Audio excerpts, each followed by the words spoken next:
All right, y'all. What's good? It's Two Tone. So, with the long hiatus, I'm back. I'm gonna turn this channel into a movie reviewing channel. That's gonna be kind of like what I do on here, the main stuff at least. But I'm gonna have some, some other stuff going on.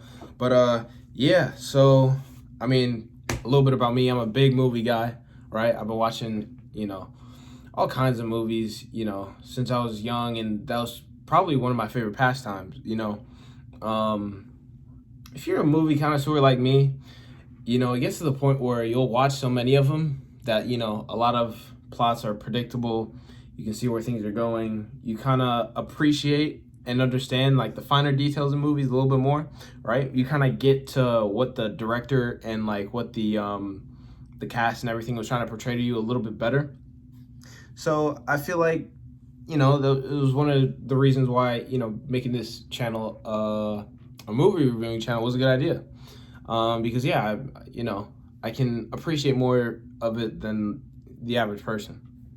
But anyway, today, with my sicko hat, it's not mine, but it's my brother's, but, had to rep it, some drip. Anyways, today, we're going to be reviewing Babylon. Right, so it's a new movie that came out I think last week. I watched it. I was gonna watch it the day before it premiered, but I watched it on Friday. Yeah, it's a 3-hour movie. It was one of those first movies, because I'm like a big action guy, right? I watch a lot of actions. I'm not too big into comedy or romance or anything else. More like suspense thrillers, And it was one of the movie is labeled as a drama / comedy, and it was one of those the first movies I watched like that. And their director, I've never watched any of his movies before, and it was interesting. So yeah, I got a lot to say. I'm gonna break down the whole movie. I wouldn't say there are like too many spoilers, not serious ones, but gonna give a kind of like review on the movie as a whole. I suggest watching the movie. You don't necessarily have to watch it before you watch this, but probably a good idea. So yeah, let's jump right into it. So the director of the movie, his name is Damien Chazelle. I believe I'm pronouncing that right. He is probably known for his 2016 movie La La Land. Another one is Whiplash. I know that was a pretty popular movie. I think it was, I don't know the reviews on it. I didn't watch either of those movies. But yeah, and I guess like some of the bigger actors in the movie, like the lead cast, Margaret Robbie, great actor. Brad Pitt, Tobey Maguire. Somebody I haven't seen too much of, Diego Calva. He plays a really good role in this movie. He did a really good job. I mean, all of them did. And another Jovan Adepo, I believe I'm saying his name right. But yeah. So the movie, kind of like the purpose, the gist of it is kind of you kind of see the rise and fall of people in the 1920s that were trying to get their names out, right? Trying to this is when I guess the entertainment industry was really booming. And they started having motion pictures, or not motion pictures, but pictures with sound, movie, and just the evolution of movie making itself, right? Cinematography, all that. Yeah, so in the film, there's a lot of, I guess, lenses, right? Maybe not lenses, but layers. That's what I'm trying to say. See, me, I'm the type of guy where if I watch a movie, it'll stand out more and resonate with me if the movies have like more depth to it, more depth than what you see, what you hear, what the movie makes you feel, right? If it kind of, makes you think, it opens up your mind a little bit more, kind of changes your perspective, you're able to look and actually understand the character and see through their perspective. And not only that, but if the movie has like different concepts it kind of explains, and you're kind of put into this position where you kind of see something unknown, right? Something you wouldn't expect. Because I mean, in life, there's so many things we can relate to movies, right? But it's even more interesting when it kind of shows you, like it opens a veil that you've never really noticed or cared to look for, And a great example of this is The Menu. I watched that movie, masterpiece. My opinion, 10 out of 10. You definitely should go see that, and I'll do a review on that too.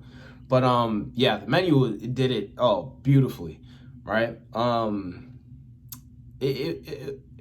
don't want to say it's a cooking movie, but like it's about like kind of the life of a chef, right?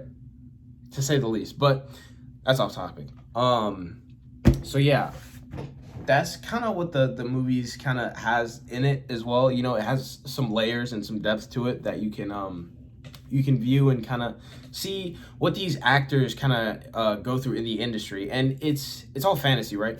So they created a story of these not only actors but other departments of entertainment back in the 1920s that what they had to go through and how they chase their dreams per se. All right, so now I'm going to do a character breakdown, right? So we'll start with Manuel, right? He's one of the main characters, played by Diego Calva. I'd call him the dream chasing risk taker, right?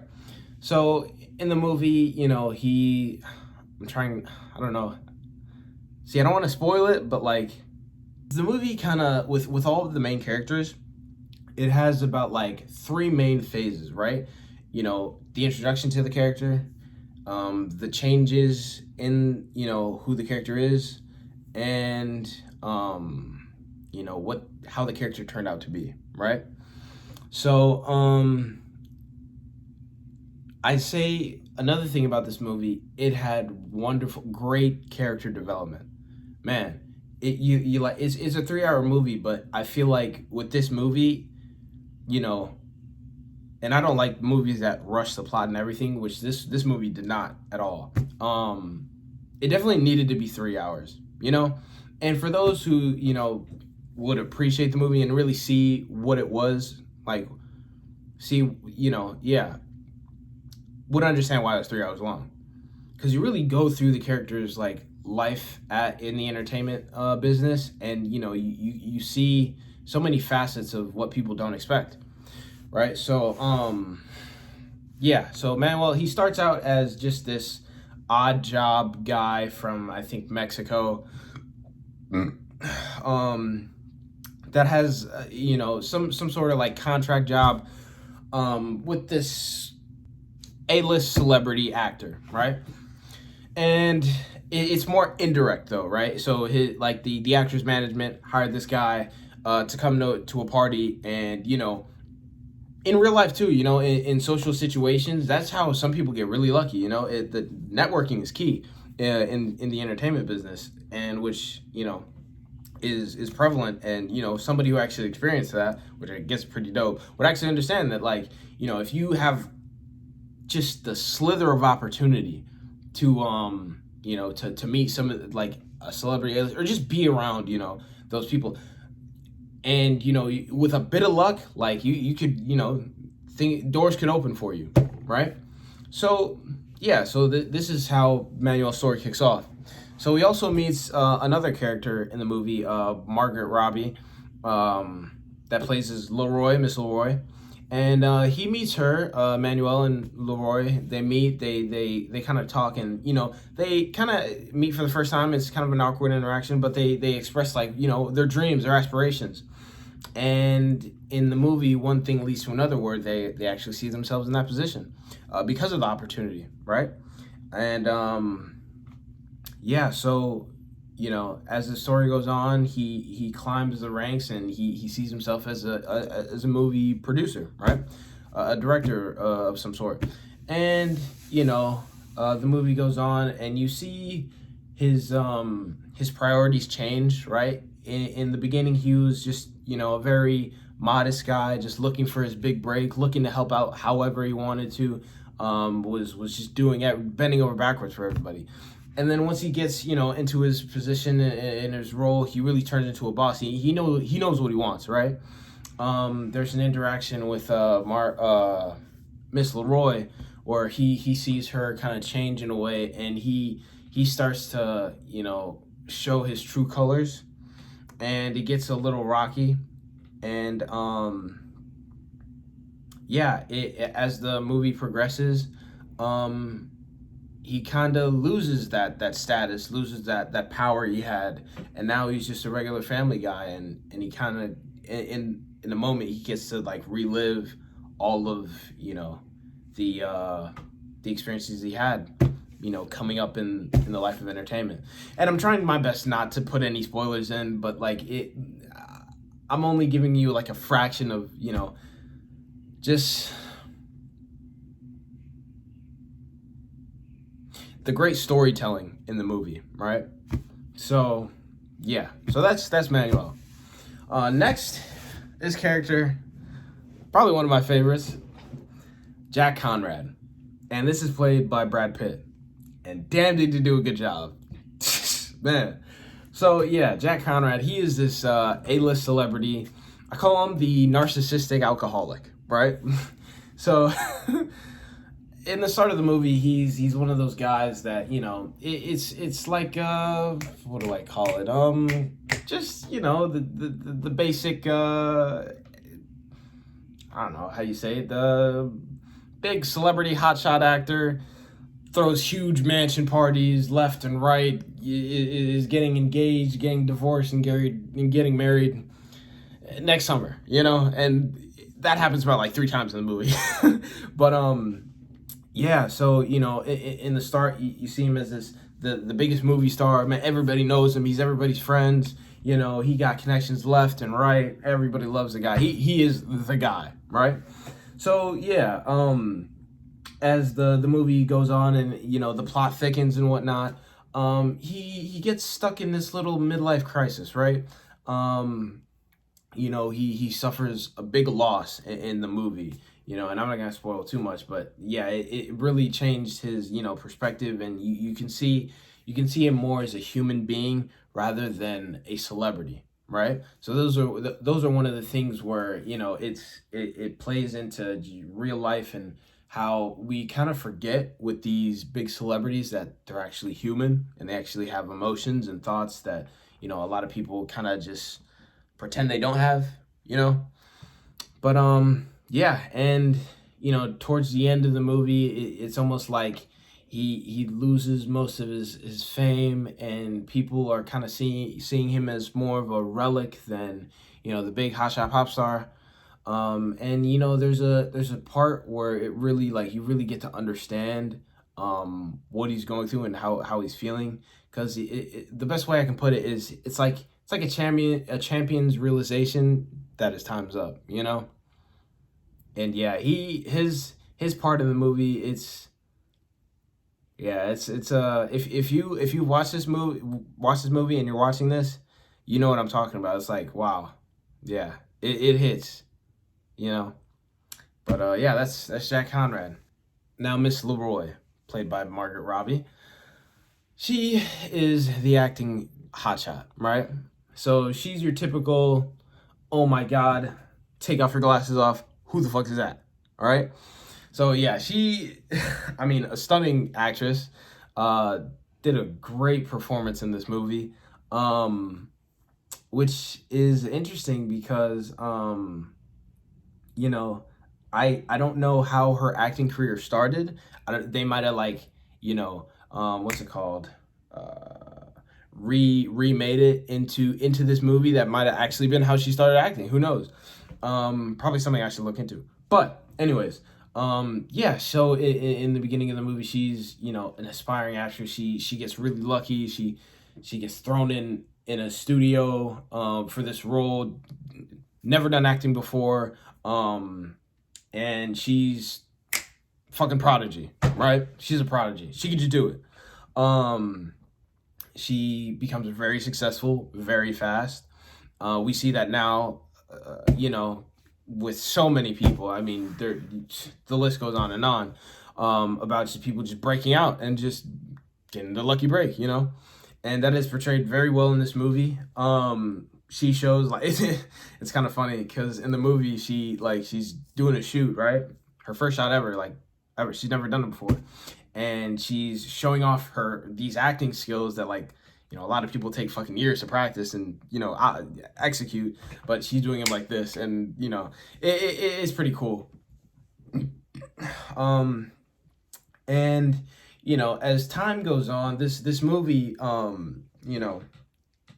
they take like they move forward in time like maybe 10 more years, this that, and it's like 1930 in the movie, and now she's kind of like the way she's shown herself off. And in the start she was kind of, I wouldn't say like slutty, but she, how do I say this, very, how women are. But anyways, yeah, and now Manuel, as being this big movie producer, has to cater to the public, and now morals matter, and they got to change her, fix her, and she doesn't want to change. And that's another part that connects to real life with these actors. They don't want to conform to what society tells them to, right? Same with the people getting canceled, this and that. So they really tied in the culture of the real world entertainment industry into this movie very well. It's spot on, right? Which they should. I mean, it shouldn't be way out there, but it's kind of cool to like understand and view that. And then yeah, her character just goes downhill after that. But anyways, but not in like an acting way. I mean like in the story, it just right. Anyways, and the next character, I guess main character they kind of focus on is a Sidney Palmer.